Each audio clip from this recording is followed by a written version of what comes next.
Okay, I want to introduce you to some of my stuffed animals. First of all, Pooh Bear, my favoriteest. I have a Pooh Bear shirt on today too. You can see Tigger there. Um, these I got when my kiddo was little, and they were a very, very important part of our life. Where's Piggers?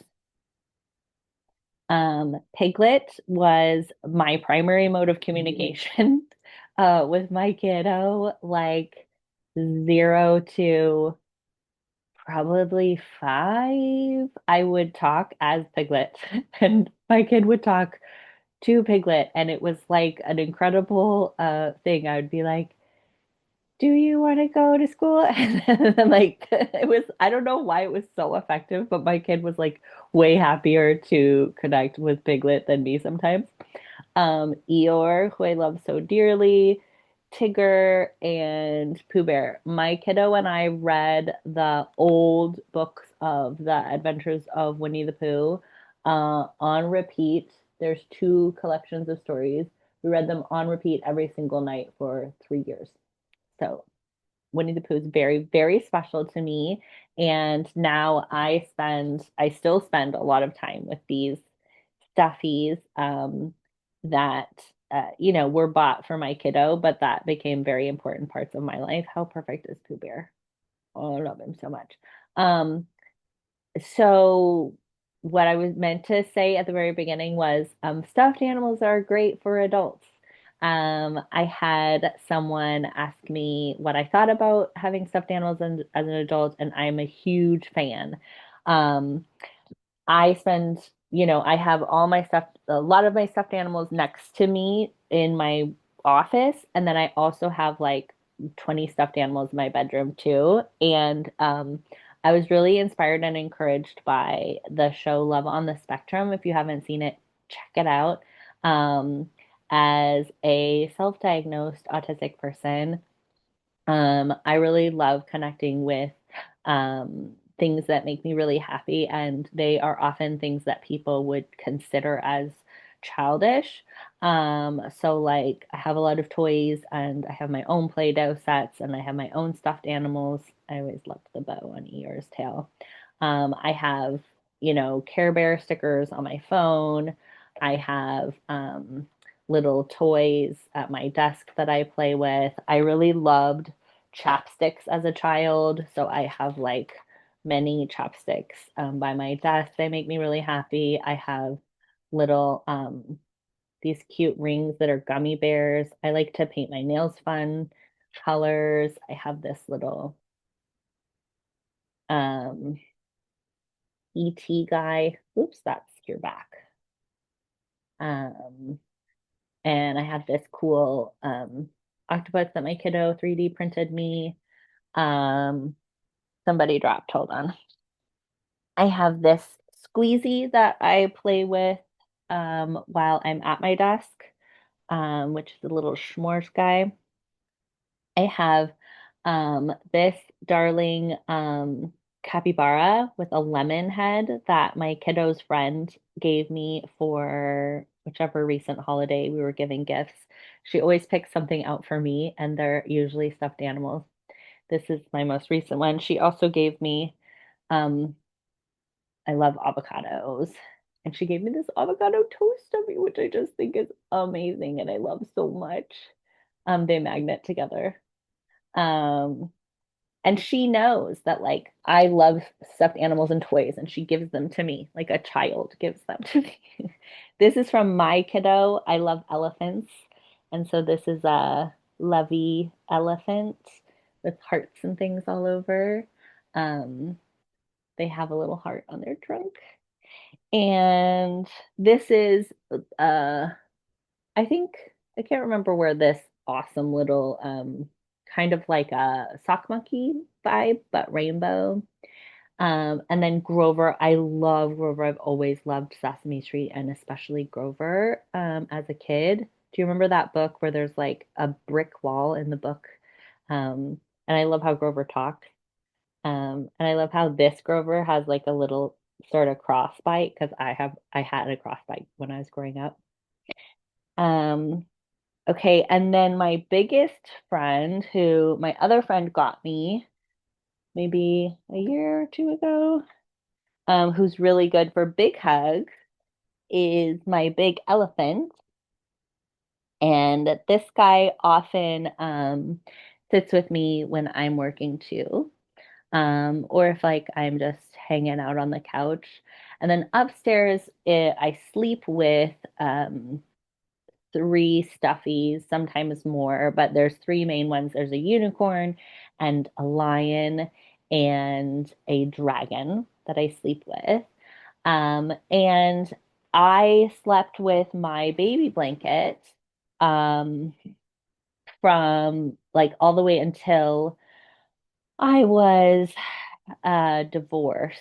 And I had a big, like, I called it the cleansing. I like literally got rid of 98% of my material items after my divorce. It was such a traumatic divorce, and like every single thing reminded me of my ex, and I was a wreck for a long time, and I ended up like throwing everything away. Um, including my baby blanket and my baby rabbit and baby um, bear. I had a bear and a rabbit and a blanket that I had slept with since I was itty bitty. I think I got the bear when I was 3. I think I got the rabbit when I was like 8. And the blanket was one of those blankets that has the silky edge. And I had had many of those, like many of them had fallen apart, and my parents would just get me a new one. I took all of those to college with me, and my parents were like, you're not bringing stuffed animals to college. Like, come on, people are going to mock you. And I was like, I am not sleeping without them. Like, I don't even, it's not even a conversation. Like, I'm definitely bringing my stuffed animals to college. And I still slept with my stuffed animals while I was married. I was married for 11 years, and I slept with my stuffed animals the whole time and had my baby blanket in bed while I was married the whole time. And what I really like about Love on the Spectrum is that it gives a lot of great examples of autistic adults who are very, connected to their toys and to their stuffed animals and their dolls and their little trinkets, and how very much a part of their life it is, and how they also have full, beautiful adult lives with significant others and with jobs and all of those things. And adults have toys and comfort items that look less like what has stereotypically been considered children's toys, right? Like there's many adults who sleep with body pillows, or who have extra pillows in bed that they like hug while they're sleeping, same as a stuffy, right? A lot of people have like special cups that they always drink their coffee in, or special, figurines that are like, we're not calling them toys, we're calling them figurines, right? Like I have this um, beautiful little giraffe carving that is maybe an adult version of a toy, right? We have pillows, blankets, pajamas, that are giving us the comfort that these things gave us when we were children. We have interests and hobbies, like, people do crafting classes, or they take cooking classes, or they are really into a sports team, or what have you. All of that's just the same. It's just like a reframe that makes it allowed. Just like how dolls for boys, I don't believe in any of the gender shit, it's all made up. But how we have marketed dolls as action figures so that they like don't break the rules of boys don't play with dolls, but they're literally dolls, right?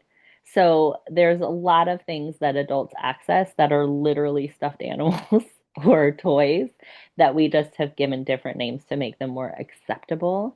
And I'm just here to say there's not a great reason to not just go buy yourself a stuffed animal, buy yourself toys to play with, um, fill your life and your space with things that make you feel happy and connected to yourself, to being a person, that make you feel cozy and comforted and connected. That is so valuable. And I can't think of anything dangerous about it. So I am here to support sleeping with your baby blanket, sleeping with your stuffed animals, having them around, carrying them around if that feels good to you. I was at a party. It wasn't, I don't know why I did air quotes. It was a literal party. I was at a party the other night with all new people I didn't know. I only knew one of them, and that one I didn't know very well. And it was like a fancy, like wealthy, white, highly educated women was the demographic. And I was feeling a little bit like, ooh, I don't know how I feel. This is not my typical people that I hang out with. And there I wore my Crocs, which I wear my Crocs a lot of time. They're bright orange and they have gibbets, like cute little things that go in the Crocs that are kids gibbets.